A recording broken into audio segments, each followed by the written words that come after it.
Much of what we place our hopes in will be ready for us in a very long time indeed, in months or even decades from now, if ever.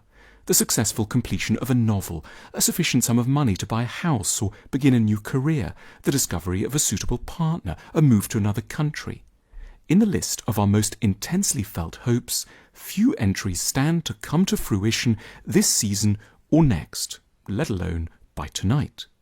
But occasionally, life places us in a situation where our normal, long-range, hopeful way of thinking grows impossible.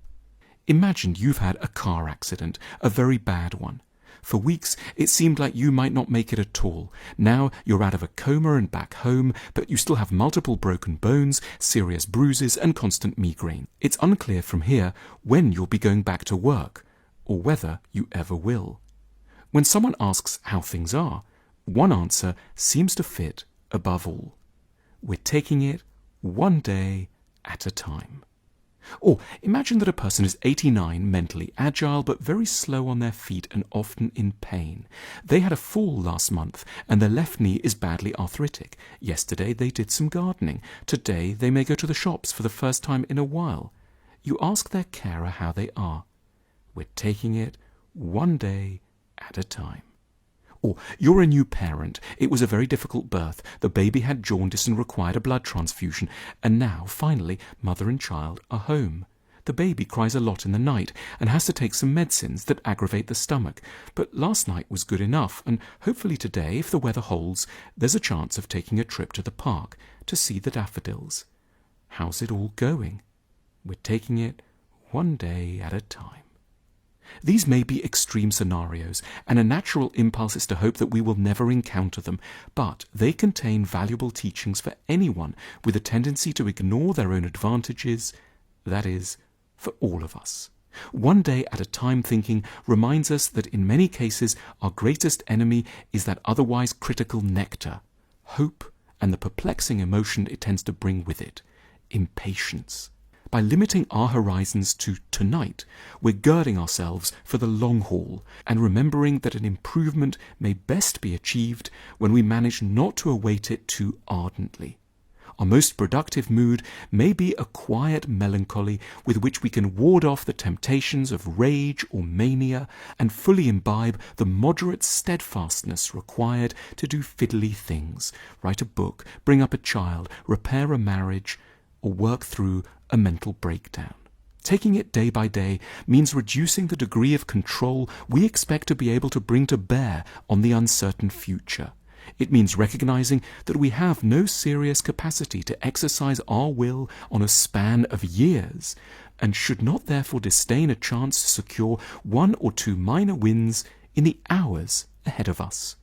We should, from a new perspective, count ourselves immensely grateful if by nightfall there have been no further arguments and no more seizures, if the rain has let off and we've found one or two interesting pages to read.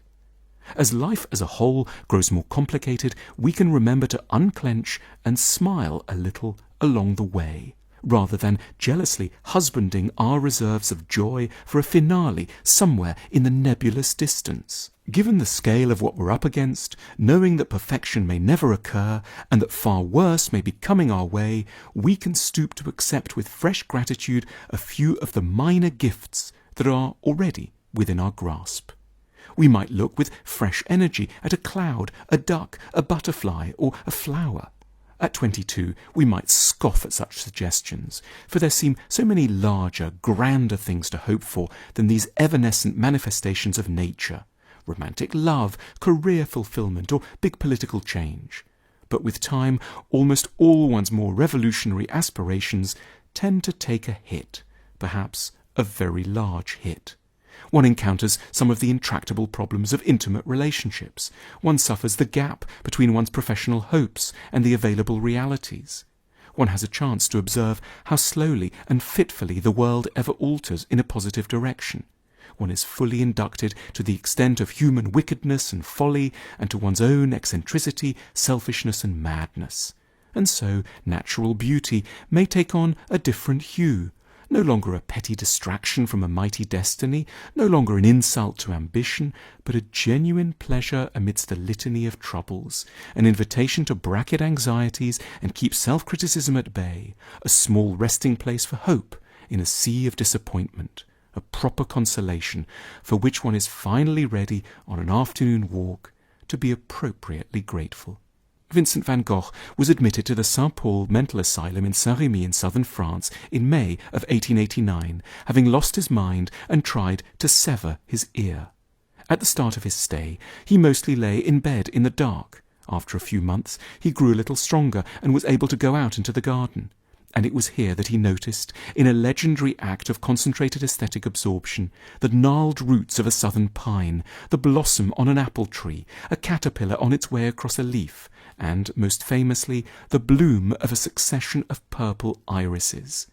In his hands these became like the totemic symbols of a new religion, oriented towards a celebration of the transcendent beauty of the everyday. His vase with irises is no sentimental study of a common flower, it is the work of a pivotal figure in Western culture, struggling to make it to the end of the day without doing himself in, and clinging on very tightly indeed, with the hands of a genius, to a reason to live. It's normal enough to hold out for all that we want. Why would we celebrate hobbling when we want to run? Why accept friendship when we crave passion? But if we reach the end of the day and no one has died, no further limbs have broken, a few lines have been written, and one or two encouraging and pleasant things have been said, then that is already an achievement worthy of a place at the altar of sanity. How natural and tempting to put one's faith in the bountifulness of the years, but how much wiser it might be to bring all one's faculties of appreciation and love to bear on that most modest and most easily dismissed of increments, the day already in hand.